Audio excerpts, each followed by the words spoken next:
Bonjour les chefs, c'est Charline de Menu Hebdo et encore une fois c'est un plaisir de te faire cette nouvelle vidéo. Alors aujourd'hui, je te propose une recette Tex-Mex, une bonne recette. Je suis sûre que tu la connais et que ça va te faire plaisir de la refaire une fois de plus. Et peut-être que ça fait longtemps que tu n'y avais pas pensé, mais voilà, tu vas être content de ces retrouvailles. T'es prêt? Allez, je te présente la recette. Donc voilà, c'est une recette du blog Un déjeuner de soleil, tenu par Eda. Voilà, donc super sympa ce blog, voilà, je te laisse comme d'habitude aller le visiter.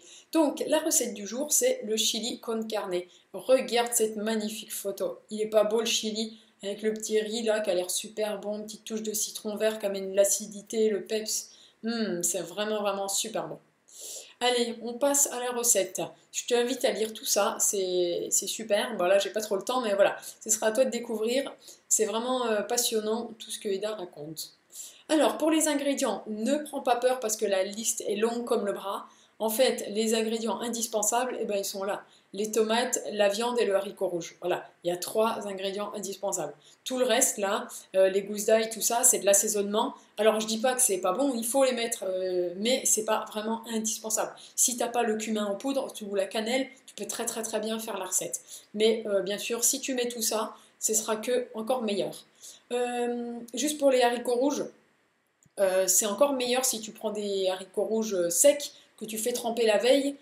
Sinon, ce que tu peux faire, en fait, c'est acheter des haricots rouges secs ou des légumineuses sèches. Tu les fais tremper comme ça, même si tu n'en as pas besoin. Et ensuite, tu les congèles dans un bocal en verre. Et du coup, quand tu vas pour faire cette recette, tu te dis pas mince, j'ai oublié de faire tremper les haricots rouges. Non, tu as juste à les sortir du congélateur. Si tu prévois ton repas la veille, eh ben, génial, tu prends ton bocal de haricots verts, tu mets au frigo. Comme ça, il décongèle rapidement, il apporte des froids au frigo, du coup ton frigo il consomme moins. Et puis voilà, tu as des bonnes légumineuses qui n'ont pas cuit dans une boîte en fer avec du plastique dedans, du bisphénol et compagnie. Voilà, c'est vraiment meilleur. Donc la recette, je te laisserai la lire, pardon, elle est ici. C'est pas compliqué, je pense que tu connais déjà la recette, en plus tu as tes petits tours de main, donc ça c'est vraiment super. Voilà, il y a pas mal de conseils ici qui sont très importants et qui sont très intéressants. Je te laisserai lire. C'est vrai que tu peux faire la veille, et je dis n'importe quoi, si un jour tu invites des gens un soir et qu'en fait cette journée-là tu seras occupé parce que je sais pas moi, tu vas faire les magasins, tu vas faire une randonnée ou quoi, tu peux très bien préparer ton chili le vendredi, tu le refroidis, tu le mets au frigo, et le samedi, 1 heure avant que tes invités arrivent, hop, tu le sors, tu le mets tout doucement à monter en température, et puis voilà, ça peut faire un très bon repas. Fait maison, génial, et comme ça au moins tu ne prends pas la tête le jour J à tout préparer. Bien sûr, tu peux le congeler, ça c'est aussi pratique, enfin bref, je te laisse lire tout ça, les accompagnements et tout.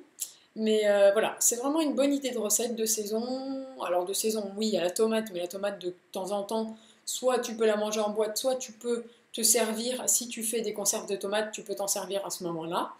Et puis voilà. Donc voilà, c'est fini pour cette vidéo. J'espère que cette idée repas t'a plu. Comme d'habitude, si c'est le cas, un pouce bleu énorme et gourmand. Participe aussi dans les commentaires, dis-moi si tu aimes le chili, dis-moi comment tu le fais, peut-être que tu as des astuces à partager avec tout le monde puisque la cuisine c'est du partage, alors n'hésite pas. Voilà, il y a au moins 100 vues sur les vidéos à chaque fois, il n'y a que 3 ou 4 commentaires, alors voilà, n'hésite pas, sors de ta zone de confort, commente les vidéos, voilà, ça me fait plaisir de lire, ça me fait plaisir de répondre, alors surtout, n'hésite pas à le faire. Eh bien, on arrive à la fin de cette vidéo. Comme d'habitude, si tu veux t'abonner à ma chaîne, tu peux le faire ici. Si tu veux t'abonner pour recevoir une idée de repas par mail tous les jours, tu peux le faire là. Une vidéo, enfin bon, bref, il y a plein de trucs qui vont s'afficher. Et je te dis à demain pour une nouvelle vidéo. Bye bye!